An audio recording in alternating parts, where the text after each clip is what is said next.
창립 제55주년 감사 예배와 또 지난번에 은혜 받은 이후로 또 우리는 나라를 위해 기도하면서 쫓기는 자의 기도, 교회 주제 설교 다시 일어나라는 설교 네 번째입니다. 지난주 우리는 신년 축복성회를 열어서 은혜를 받고 특별히 방언 기도 문이 열렸고 육신이 치료되며 영으로 신령한 문이 열렸다고 좋아하는 사이에 독해자로 썩는지 몰랐는지 나라에 큰 어려운 일이 생겼습니다. 우리 손으로 선출했던 현직 대통령이 일단 국회에서 탄핵 소추가 되고 계속하여 탄핵 심판을 받는 가운데 국가에서 설립된 지 1년이 채 안 되는 공수처라는 이런 단체에 의해서 결국 체포되고 백성들이 또 전 세계 사람들이 보는 가운데서 끌려가고 다시 체포되고 구금되게 된 사태입니다. 현직 대통령에 대해서 개인적으로 내가 좋아하거니 안 좋아하거니 또한 내가 정치적으로 우양이니 좌양이니 좌우 성향의 문제가 아니라 일단 우리가 소속된 이 나라의 한 수장으로서의 대통령이 현직 정치 중에서 감옥에 갇혔다는 사태에 대해서 우리는 책임을 갖고 기도해야 되고 정치의 성향을 불문하고 내 죄로 알고 기도해야 될 것 같습니다.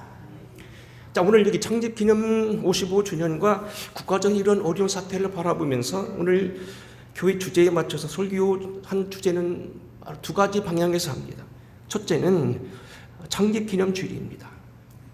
55년 된 우리 교회가 여러 가지 많은 우여곡절을 겪어왔고 사실 교회가 첫 번부터 끝까지 다 부흥되고 잘 되는 교회는 없습니다. 항상 여러 가지 고비를 겪게 되고 제가 알기로 서울에 있는 큰 교회도 건축을 해놓고 부도 위기에 빠져서 거의 경매 수준에까지 갔다가 지금은 7,000명, 8,000명 더 이상 많이 오는 곳은 수용 못한다 오지 말라고 할 정도로 부흥된 교회 모습도 봤고요. 저와도 연관되어 있는 그런 교회가 되었습니다만 어쨌든 우리는 이러한 많은 55년 가운데 눈물을 흘려야 될 것들, 고통스러운 일들, 또 억울했던 일들, 착잡했던 시대들 많이 있었는데 또다시 우리는 어떻게 살아가야 되냐는 얘기입니다. 특별히 코로나19 이후로 피폐된 한국교회가 지금 비공식적으로 30 내지 40%의 교인 감소와 재정 감소를 봤다고 한다면 우리 이 교회들은 다시 일어날 수 있냐는 겁니다. 찬양의 어떤 기회를 빼앗기고 부흥 기류를 빼앗기고 세계적인 미래학자들이 덧입혀 말하기를 이것은 교회 내부의 현상도 아니고 인간 모든 구조적인 현상이다. 과학이 발달하고 고도의 인문학이 발달해서 하나님이나 어떤 신앙보다는 인간에 대한 어떤 것을 더 많이 주장하는 이런 시대, 바벨탑을 쌓아가고 하나님을 뒤로하는 이러한 해체 시대에 있어서 오늘 이 교회는 앞으로 부흥을 위해 기도할 수 있는 거고 그 기도를 주님이 들어주시는가 하는 이야기입니다. 결국 오늘 우리는 세상에게, 학문에게, 경제에게, 다른 무신론에게 빼앗긴 이런 자로서 빼앗긴 부흥을 위해 기도할 수 있는가, 그런 이야기예요. 두 번째는 이미 말씀드린 대로 나라의 이야기입니다.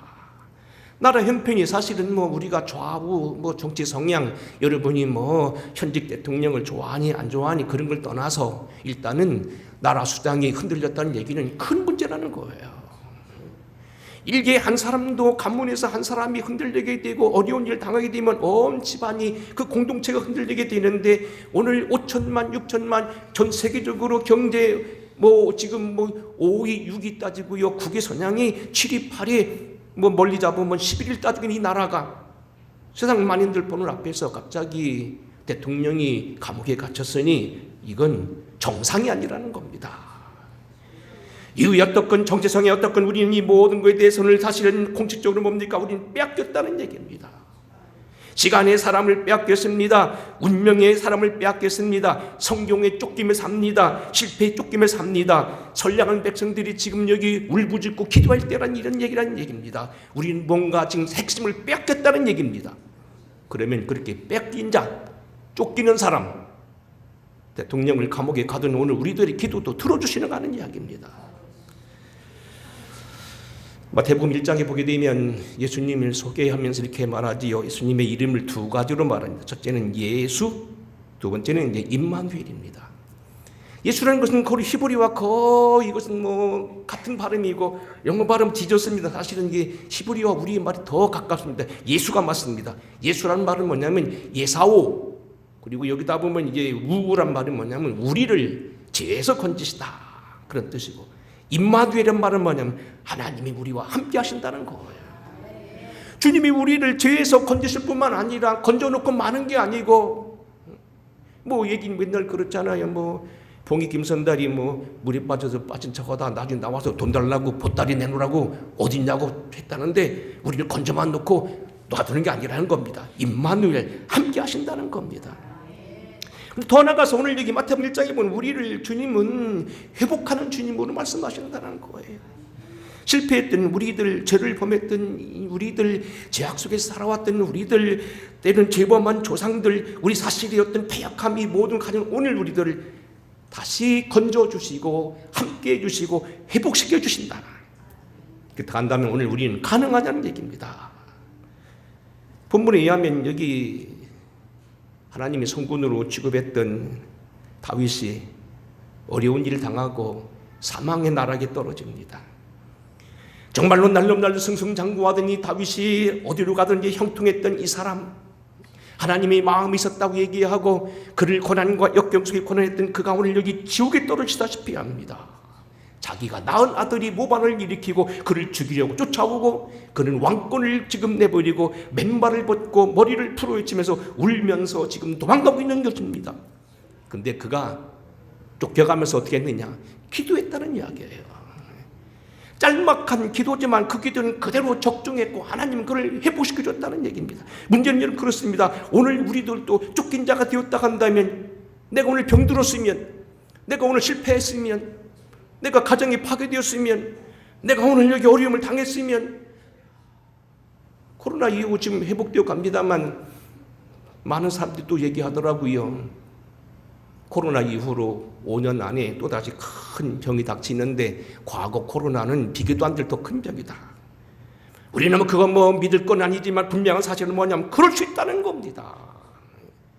과학이 발달하고 아무리 돼도 때로는 뭡니까? 거기에 보면 어떤 사람들이 이렇게 말합니다. AI를 통해서 로봇을 만들어내서 당분간 그의 많은 이득을 보지만 앞으로 인간 그것 때문에 멸종을 가져올 수도 있다. 이건 벌써 수백 년 전에 인간들이, 예언자들이 예언했다는 겁니다. 어쨌든 고난하는 시대를 살고 배반하는 시대를 살고 병들었고 쫓겨났고 오늘 여기 빼앗겼고 한 이 사람들의 기도도 들어주시느냐? 오늘 다윗이 당했던 이 사태를 바라보면서 울면서 머리를 풀어 외치고 슬픔 속에 돌아갔던 이 다윗의 기도를 하나님 들으셨는가? 몇 가지로 보겠습니다. 첫째, 오늘 우리는 이 다윗이 겪었던 고난, 곤욕이 어디서 왔느냐? 오늘 본문 말씀 30절 이렇게 말합니다. 다윗이 감람산 길을 올라갈 때 그의 머리를 그가 가리고 맨발로 울며 가며 그와 함께 가는 모든 백성들도 각각 자기의 머리를 가리고 울며 올라가니라. 그의 머리를 그가 가리고 그란 말이 넣습니다. 그의 머리를 그가 가렸다는 얘기는 뭐냐면 그도 별 수 없다는 겁니다. 과거에 뭐 그렇게 정말로 땅땅했던 사람, 모든 그가 말만 하면 하나님 들어주시고 우로 가든 좌로 가든 그가 이기기만 하셨던 그 다윗이랄지라도 자기가 자기 머리를 가리고 창피하고 부끄러워서 자기를 머리를 가리고 가야 된다는 겁니다. 그도 별 수가 없었다는 겁니다. 시골 양치기에 불과했던 이 사람 다윗이 왕위에 올라서 당시 통일왕국의 그 왕이 됩니다. 하나님은 그에게 정말로 큰 왕권을 허락해 주셨고 그로 하여금 가는 곳마다 정복을 하게 하셨고 조공을 받게 하십니다. 이스라엘을 대대로 기록되었던 블레셋이 그 앞에서 결국 무릎을 꿇었고요. 그 영토는 최고로 확장된 영토에 이르렀던 사람입니다. 여러분이 성지에 가가지고 예루살렘에 가면 거기 통곡의 벽 앞에서 그들이 늘 뭐 수백 명이 모여서 고개를 흔들어가면서 그들이 기도하는 게 있으면 조그만 쪽지다 써가지고 그 바위 틈에다 하고 끼워놓고 하는 게 뭡니까? 다윗의 영광을 다시 돌려달라는 겁니다. 다윗 때 허락했던 그 약속, 솔로몬 때 누렸던 영광을, 다윗의 영광을 내게 돌려주소서. 그만큼 다윗은 강력한 정권을 가진 사람이었고 왕권을 가진 사람이었고 정복자였었습니다. 그러던 그가 오늘 여기 형편없이 나락에 떨어졌습니다. 그는 지금 실패한 자요, 사망과 가까운 자요, 지옥에 내려간 자요, 쫓긴 자요, 빼앗긴 자였습니다. 그 원인이 어디 있냐는 겁니다. 우리는 뭐 말할 것도 잘 알지요. 그가 중년에 한참 성공할 때 큰 죄를 범했다는 거지요. 충신의 아내를 범하고 그를 기화로 해서 충신을 죽이게 되고요, 사람을 교사한 그러한 악한 죄를 범했고요, 자기 죄를 가렸다는 겁니다. 그 이후로 그는 물론 하나님 앞에서 용서는 받았지만 그 후에 그는 심판을 당한다는 겁니다. 참고로 말씀드리면 이러한 밧세바 사건, 그 소위 말하는 우리아 사건이 사무엘 11장에 나오는데 11장 전과 11장 이후로 사무엘은 전혀 달라집니다. 11장까지 사무엘은 고난이 있었지만 그 삶에서 항상 이기는 자의 삶이었지만 11장 이후로는 다윗은 계속하여 패망합니다. 사무엘하 12장에 가게 되면 그가 욕심 중에 빼앗은 아내 밧세바로부터 낳았던 아들이 낳자마자 죽게 됩니다. 13장 이하에 가게 되면 그가 아래에 있던 아들들끼리 암투가 벌어서 죽고 숙이는 그런 일들이 벌어지게 됩니다. 소위 다윗판 왕자의 난입니다. 다윗의 휘하에 다말이라는 딸이 있었는데 이 딸이 너무 얼굴이 이뻤는지 그의 이복 누나 오빠였던 암논이라는 사람이 좋아하고 결국 그를 성폭력을 하게 됩니다. 그 얘기를 듣고선 결국 그의 오빠 압살롬이 기회를 타서 그 암논을 죽이고 다른 왕자를 죽이면서 왕자의 포로난이 벌어집니다. 그러니까 다윗은 정말로 꿈만 같은 일에 큰 일을 당하면서 그 일을 다 처리하지만 후에 압살롬은 이에 대한 앙심을 품고 자기 아버지에게 반역을 하고 모반을 일으키고 지금 다윗을 쫓아내고 대신 왕궁을 점령합니다. 그리고 그 아버지를 죽이려고 달려옵니다. 사무엘하 17장에 가게 되면 압살롬은 아히도벨의 기회에서 백주의 점령군으로서 보이기 위해서 다윗의 후궁들을 사람들 보는 앞에서 겁탈을 합니다. 사무엘 20장에 가게 되면 세바라는 이가 반란을 일으킵니다. 그토록 견고하던 다윗에게 반역자가 생기게 됐다는 얘기입니다. 24장에 가게 되면 민심 이반인 가운데서 다윗이 민심을 아마 다시 추스리기 위해 했는지 인간적인 수단을 쓰는데 전쟁 준비를 하다가 하나님이 그에게 벌을 내립니다. 내가 석 달 동안 쫓기겠느냐, 3년 동안 기근을 당하겠느냐, 3일 동안 온욕을 당하겠느냐, 그는 쉽게 생각하고 내가 3일 동안 하나님 손에 들어가겠습니다. 해석은 잘했습니다. 근데 웬걸요? 하루 4일 동안 뭔가 몇만 명이 죽는 거예요. 7만 명이 죽습니다. 놀래서 달차 빠집니다. 어느 곳에 가서 성공하고 늘 지켜주시고 백주의 오른쪽에서 천인이 만인이 덤벼들어도 끄떡없던 다윗에게 지금 고통이 시작됩니다. 더구나 열왕기상 1장 넘어가게 되면 다윗이 죽은 다음에 요압이 그를 모반합니다.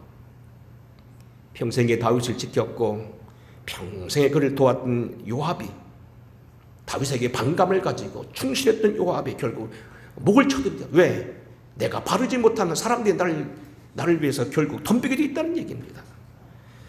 종합하면 오늘 우리는 이 사무엘하 11장 이후로 다윗은 큰 어려움, 그의 생애는 정말로 모든 것이 무색할 정도로 칠흑 같은 어둠에 거게 되는데 그 이유는 뭐냐는 겁니다. 바로 그가 지은 죄였다는 겁니다. 사랑하는 성도 여러분, 우리는 여기 꼭 기억하실 건 뭐냐면 장난이라도 여러분 죄로 거하지 마시기 바랍니다. 사무엘하 12장 13절에 보게 되면 그가 회개한 장면에 이렇게 말하고 있습니다. 나단이 다윗에게 이르되 내가 여호와께 죄를 범하였노라 하며 회개했죠. 다윗이 다윗에게 말하되 여호와께서 당신의 죄를 사하였었나니 당신이 죽지 아니하려니와 이 일로 말미암아 여호와의 원수가 크게 비방할 거리를 얻게 하였습니다. 당신이 지은 죄는 이것은 도저히 용서할 수 없는 하나님 앞에 패역으로서 다른 왕들은 더 이상의 죄를 짓는다 하더라도 여러분 보세요. 그 유명한 중국의 양귀비의 그 남편이 현종원요. 그게 사실 민울입니다. 민울을 뺏은 겁니다. 우리가 잘 아는 대로 마호메트 이슬람계의 마호메트 교주도 뭡니까? 그게 공식적으로는 9명의 부인이라고 하지만 사실 16명의 부인이 있었는데 그 중에는요 3살짜리 파티마라는 애기도 있고요. 8살짜리인가? 그리고 그 첫 번째 첩인가 뭡니까? 미누리입니다. 당시 세상의 왕들은 그랬지만 다윗은 너는 안 되겠다는 겁니다. 내가 오늘 여기 다른 왕들처럼 그렇게 죄를 범하는 건 하나님 앞에 그건 통할 수가 없다는 겁니다. 너는 죽을 죄를 지었다는 겁니다. 하지만 내가 회개하고 인정하니 하나님은 너를 죄를 사하였으나 이 일로 말미암아 여호와의 원수가 크게 비방할 거리를 당신은 자취했습니다. 이건 꼭 기억하셔야 돼요. 우리가 죄를 범하면 용서받을 수 있으나 용서받은 것 때문에 자국이 남는다는 거 꼭 기억하셔야 됩니다. 젊은 청년들이 이런 생각도 해봅니다. 아이고 예수 믿으면 이제 담배도 못 피고 술도 못 마시고 주일날도 함부로 못 가고 그러니 젊어서 한번 더 믿다가 실컷 놀다가 나중에 예수 믿지. 과거는 목사님 보니까 감방을 9번 갔다고 얘기 12번 갔다고 하는데 목회만 잘하더라. 부흥사로 뛰더라. 나도 그래 봤으면 하는데 아니라는 겁니다. 여러분 창세기 4장 7절에 이렇게 말합니다. 내가 선을 행하면 어찌 낯을 들지 못하겠느냐. 선을 행하지 아니하였으면 죄가 문 앞에 엎드려 있느니라. 죄가 너를 원하나 너는 죄를 다스릴지니라. 너는 지금 용서받고 아벨을 죽인 자는 몇 받지만 너는 그 죄를 충분히 용서받았지만 그러나 죄가 늘 너를 길을 노릴 거다. 네 문 앞에서 너를 기다리고 또다시 죄를 범하려고 유혹할 거라는 겁니다. 영적으로 이야기하면요 죄를 범했던 사람은요 끝까지 기도해야 되는데 항상 옛날 귀신들이 와서 또다시 둘을 기회를 엿보고 있다는 겁니다. 여러분 오늘 우리는 그러므로 참 이게 문제는 뭐냐면 죄라는 것이 얼마나 무섭다는 걸 알고 죄를 우습게 봐서는 아니 된다. 죄가 다른 게 아닙니다. 우리가 약하면 들어오는 겁니다. 아주 쉬운 비유를 하겠습니다. 어떤 할머니가 나이가 드시니까 옛날에는 비린 거 안 먹었는데 자꾸 먹고 싶어서 시장에 가서 생선을 샀습니다. 우리야 시장 옆에 있으니까 바로 집에 가면 되지만 멀리 시장에서 오는데 갑자기 여기서 윙 하고 슈파리가 따라옵니다.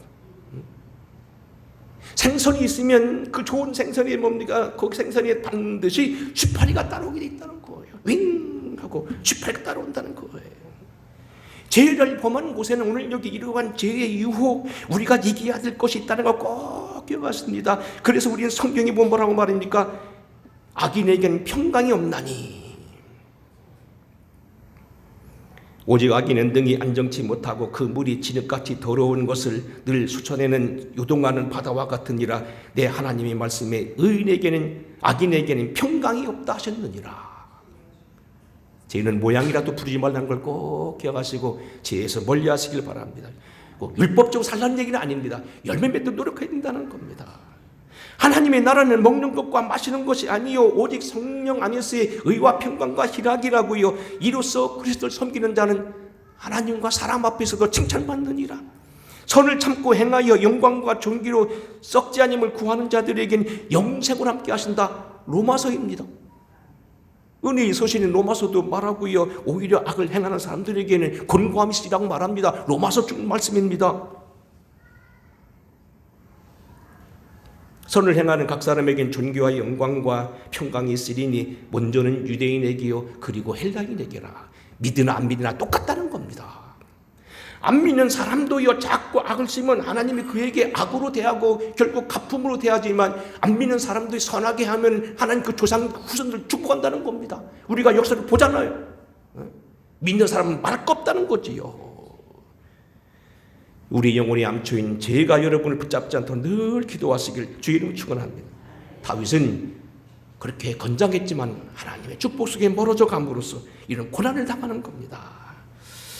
자, 그럼 오늘 여기 이 시간은요, 우리에게 또 중요한 것은 지금 다윗이 어려움 당했다는 얘기가 아니고요. 다윗이 이 어려움을 어떻게 극복했느냐. 다윗은 이미 말씀드린 쫓겨갑니다. 지금 창피해서 얼굴을 가리고 머리를 풀어헤치고 맨발로 걷습니다. 어떻게 이 문제를 해결했냐는 겁니다.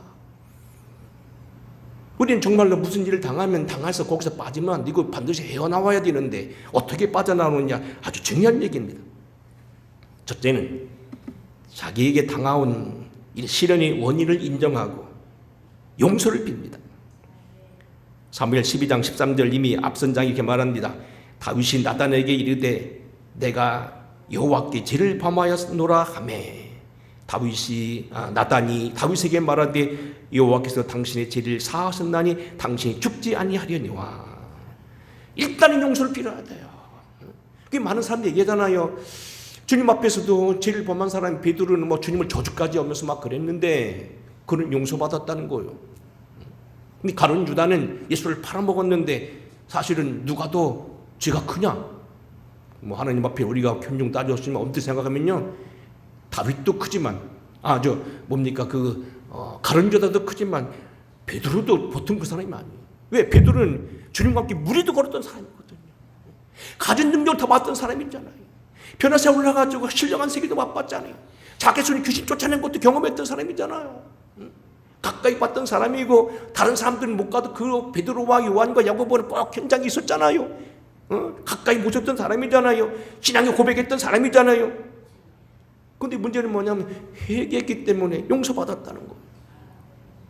우리는 죄를 범하고 안 범하고가 좋은 게 아니라 회개한다 하는 것은 얼마든지 사함받을 수 있다.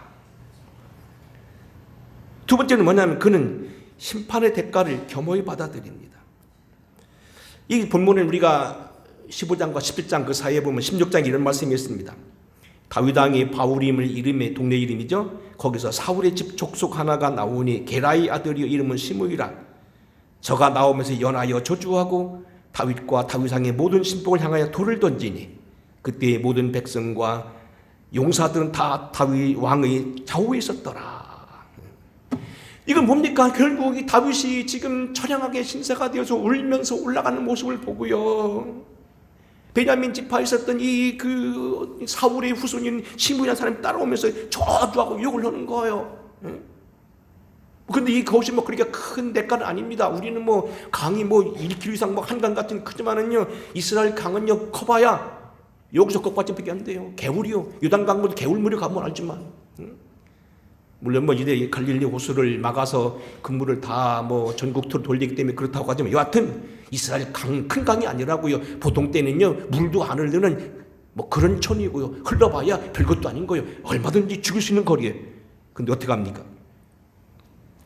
시므이가 저주하는 가운데 이와 같이 말하니 피를 흘린 자여 비루한 자여 가거라 우리말로 꺼져라.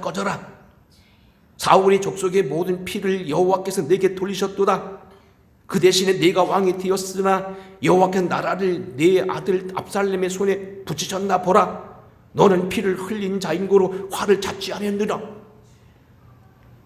대통령으로 말하면 뭡니까? 너 대통령 됐지만 겨우 17만 표밖에 안 됐지 않냐? 응? 너 그냥 어부지리로 얻은 거 아니냐? 그런 얘기잖아. 응? 교차의 전례가 없었단 말이야. 한번 국회의원 가봤냐, 해봤냐 말이야. 그렇게 조롱하는 거 아니야. 너 잘 됐단 말이야. 무슨 도사니, 무슨 도사 따라다니고 청와대는 버리고 용산에 오더니 그 꼴 났냔 말이야. 이런 얘기잖아. 저주하여 말하니 피 흘린 자요, 비루한 자요, 비천한 자요. 우리 말은 뭡니까? 못된 놈이요. 그러면서 계속 괴롭힙니다. 그러니까 옆에 있던 그 장군 중에서 아비새, 요압 명장들이거든요. 한 번에 수천 명씩 죽이던, 수백 명 죽이던 사람들이 이렇게 말합니다. 수리아의 아들 아비새가 왕께 여짜오되 이 죽은 개가 어찌 내 주 왕을 저주하리까? 청컨대 나로 건너가 저의 머리를 베게 하소서. 당연한 얘기입니다. 그런데 왕이 그렇게 말합니다. 수리아의 아들들아, 내가 너희와 무슨 상관이냐? 저가 저주하는 것은 여호와께서 저에게 다윗을 저주하라 하심이니 내가 어찌 그리하였느냐 할 자가 누구겠느냐? 또 이르되 내 몸에 난 아들, 내 아들 또 내 생명을 헤아리 하거든 하물며 이 베냐민 사람이랴. 여호와께서 원통함을 감찰하시니 저로 저주하게 두라. 여호와께서 나의 원통함을 감찰하시니 오늘날 그 저주가닥에 선으로 내게 갚아주시리라. 내가 불쌍하게 당하는 모습 보고 주님이 그것 때문에 용서하실 수도 있다. 이 다윗은요, 어떻게 보면 종기 천재예요. 가끔마다 이름을 하다 보면 이런 얘기합니다. 아무개는 참 종기 천재다는 얘기를 하는데 잘 받아들인다는 거, 잘 해석한다는 거. 똑같은 일을 당해도 어떤 사람은 끝까지 고집피다가요, 실컷 애쓰고 나중에 가서 뭐 벌 받는 거 아니고 복을 못 받는 사람이 있는가 하면 어떤 사람은 작은 것들에 딱딱 잡아들어가 하나님 마음을 시원케 드리는 사람이 있다는 거예요. 다윗이 그랬다는 겁니다. 뭐라고 하냐면, 내가 저렇게요 억울하게 어려움 당하면 그 억울함 때문에 주님 나를 용서해 주실 거다. 이 천재입니다, 천재. 다시 읽을게요. 내 몸에서 난 아들도 내 생명을 헤아려 하거든. 하물며 이 베냐민 사람이랴. 여호와께서 저에게 명하신 것이니 저로 저주하게 버려두라. 혹시 여호와께서 나의 원통함을 감찰하시니 오늘날 그 저주 까닭으로 내게 선으로 갚아주시리니. 내가 저주받는 게 맞다는 겁니다. 내가 오늘 여기 이렇게 욕먹는 게 낫다는 겁니다. 기쁨으로 받아들여요. 기쁨이라보다도 그냥 받아들이는 거예요. 우리 여러분 성경을 보면 이런 기절이 나옵니다. 미가서라고, 우리가 예수님이 예루살렘 그 베들레헴에서 태어날 것을 예언한 그 유명한 사람이죠. 그리고 미가서에 보면은 뭐 나귀 타고 입산 건 스가랴서고, 어쨌든 그 미가서 보면 베들레헴에 태어나는 걸 예언한 예언 이렇게 말합니다. 나의 대적이여 나로 인하여 기뻐하지 말지어다. 나는 엎드러질지라도 일어날 것이요 어두운 데 앉았을지라도 여호와께 나의 빛이 되실 것이미로다. 내가 여호와께 범죄하였으니 나를 위하여 심판하신 신원하시기까지는 그의 노를 당하려니와 주께서 나를 인도하여 광명에 이르게 하시리니 내가 그의 오를 보리로다. 나의 대적이여 나로 인하여 기뻐하지 말지로다. 유명한 얘기입니다. 내가 내 조상이나 나로 봐서 싸다. 뭔 얘기죠? 내가 욕먹는 게 맞다. 이 어려움 당하는 게 맞다는 겁니다. 내가 이 죄를 졌기 때문에 신원하시기까지, 주님이 날 그러면 됐다고 용서해 주시기까지는 당연하다. 그러나 귀엽고 주님은 더 가지 아니하 나를 용서하실 거다. 받아들이는 거예요. 이 미가서 이 말씀이 굉장히 유명한 구절이죠. 내가 주께 범죄하였으니 내가 주께 신원하시기까지는 내가 이런 악을 당하려니와 노를 당하려니와 주께서는 기어코 나를 광명에 이르게 하시리고 내 의의 하나님이 되실 것이다. 나로 인하여 나의 원수 기뻐하지 말지어다. 유명한 얘기입니다. 내가 지금 어려움 당하는 것은 내가 잘못이란 거예요. 대통령이 어려움 당하는 것, 글쎄요, 뭐 그걸 함부로 말할 수 없지만 대통령 되고 영부인 정도 되면 무슨 뭐 점쟁이를 들여다 놓고 그런 거 안 되죠. 더구나 고모가 목사고 교회를 몇 개씩 지은 어머니 아버지 밑에서 난 딸이 영부인이 됐는데 무상을 섬겼다고 그래서 많은 사람들이, 목사님들이 때로 욕하잖아요. 그렇게 하면 안 되죠. 하지만 문제는 뭡니까? 우리도 마찬가지라는 거예요. 여하튼 여기 보면 신원하시기까지. 그러나 가장 중요한 건 여기 있습니다. 오늘 본문 말씀 여기 보면 15장 30절 31절입니다. 혹이 다윗에게 고하되 압살롬과 함께 모반한 자들 가운데 아히도벨이 있나이다 하되, 다윗이 가로되, 사실 이거 뭐냐면 기도하되요. 가로되 여호와여 원컨대 아히도벨의 보략을 어리석게 하옵소서. 전 사실 이 기도, 이 본문을 수백 번 외웠던 사람입니다. 지난번 대통령 선거를 앞에 두고 이 기도를 저도 엄청나게 했습니다. 요 근래도 많이 하고 있습니다. 아히도벨의 보략을 어리석게 하옵소서. 지금 머리를 가려고 울며하고 맨발로 가는 다윗이 지금 기도하는 거예요. 어떻게 이 기도는 뭐냐면 뻔뻔스러운 기도죠. 무슨 낯짝으로 하나님께 기도합니까? 다윗이 도망가는데, 쫓겼는데, 하나님 얼마나 미웠으면 그 말대로 아들에게 쫓겨가잖아요. 실패한 자잖아요. 빼앗겼잖아요. 후궁들이 아들에게 지금 당했잖아요. 나라가 풍지박산 났잖아요. 그런데도 하나님은 그의 기도를 들어주셨다는 겁니다. 그 17장 30절에 뭐 어떻게 합니까? 이 어려운 길을 다 나가서 위험을 면하게 되고 다시 석방이 되고 다시 왕자로 돌아가고 모든 게 회복되어지고 하나님은 기었고 그를 통하여서 이스라엘의 성군이 될 뿐만 아니라 예수 그리스도의 조상이 되게 하셨다는 겁니다. 분명코 마태복음 1장 1절 아브라함과 다윗의 자손 예수 그리스도의 계보라. 주님은 오늘 우리 염치 없는 사람의 기도, 죄를 범하고 쫓겨가고 왕을 빼앗기고 왕자를 빼앗기고 쫓겨가고 사망에 들어가 있는 염치 없는 기도지만 그 기도를 들어주신다는 겁니다. 피폐된 교회 회개하고 돌이키면 돌아선다는 그 기도 들어주신다는 겁니다. 심지어는 아합과 같이 악한 사람도 회개하고 천천히 걸으며 옷을 찢고 회개할 죄를 뿌리고 회개하니까 하나님은 그의 죄를 용서하셨다는 겁니다. 성경의 역사는 지금 원고 없이 그냥 원고 생략하고 넘어갑니다만 다 이렇게 용서의 역사입니다. 신라고 쫓겨가던 아담과 하와의 가죽옷을 지어 입혀주셨습니다. 아내를 자기 부인이라 하지 말하지 못하고 누이라고 말했던 약했던 아브라함, 실수했던 아브라함, 믿지 못해서 하가를 데려왔던 아브라함, 이삭, 야곱, 요셉 다 부족했지만 하나님 그들을 통해 역사하셨다는 겁니다.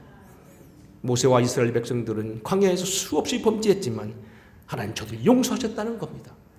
레위는 그의 형 시몬과 함께 아버지를 속이고 아무리 가족들 죽음으로 인하여서 가족을 일대 위기에 몰아넣지만 하나님은 레위를 회복시키고 나중에 그러고 제사장을 삼았다는 얘기는 유명한 얘기입니다.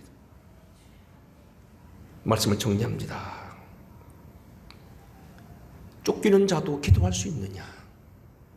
실패한 자도 기도할 수 있느냐? 병들어서 수개월이 되면 죽겠다고 하는 사람도 기도할 수 있느냐? 케네스 해겐 몇 달이 못 되면 죽는다고 의사가 4명, 5명이 모여 진단 내렸고 그랬는데 그 살아났다는 얘기. 나중에 그는 보면 17살 때 병했던 병이 90세 가깝게 살아가면서 10,000명 이상의 교회를 모으고 수없는 병제를 고쳐냅니다. 우리는 그런 걸 엄청나게 많이 봅니다.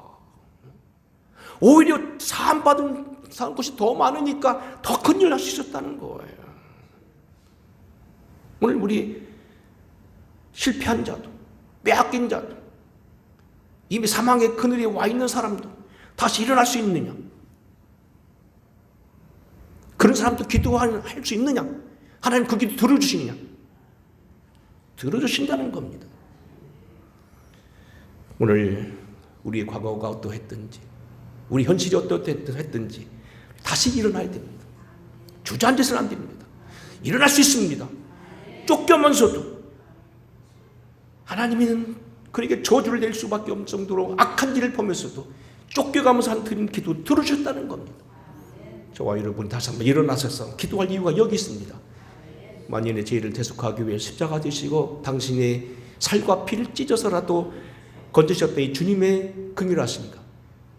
쫓긴 자의 기도를 들어주신 이 주님께서 저와 여러분의 기도를 들어주시고 회복시켜주시고 고쳐주시고 다시 세워주시고 일으켜주시기를 주의 이름으로 축원합니다. 고마우신 아버지, 우리는 시대에서 빼앗기고 달라진 민심에서 빼앗기고 스스로의 어리석음에 의해서 빼앗기고 무능함으로 인해서 빼앗겼습니다. 하지만 다시 우리는 기도해야 되겠습니다.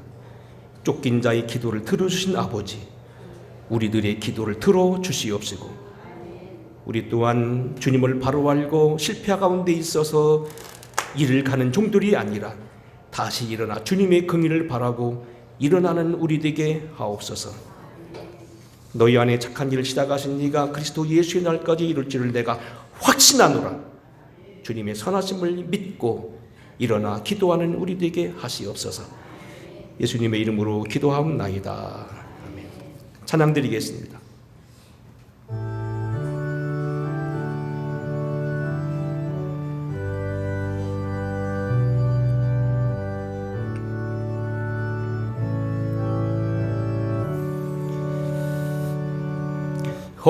놀라운 구세주 예수 내 주 온 능력의 주시로다.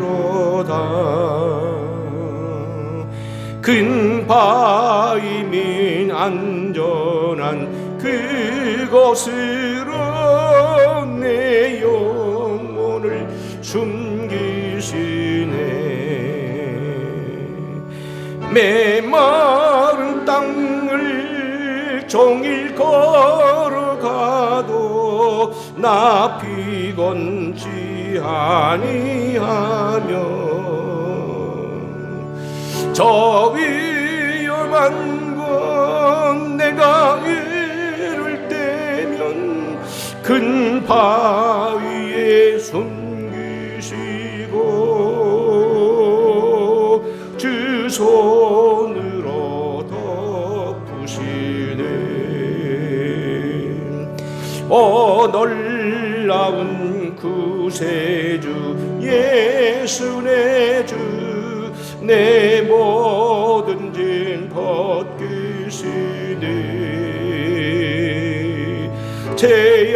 죄악에서 날 끌어 올리시며 또 나에게 힘 주시네.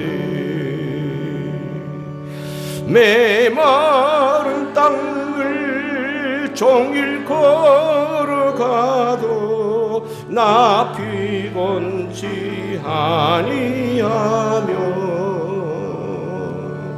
저 위험한 곳 내가 이를 때면 큰 바위에 숨기시고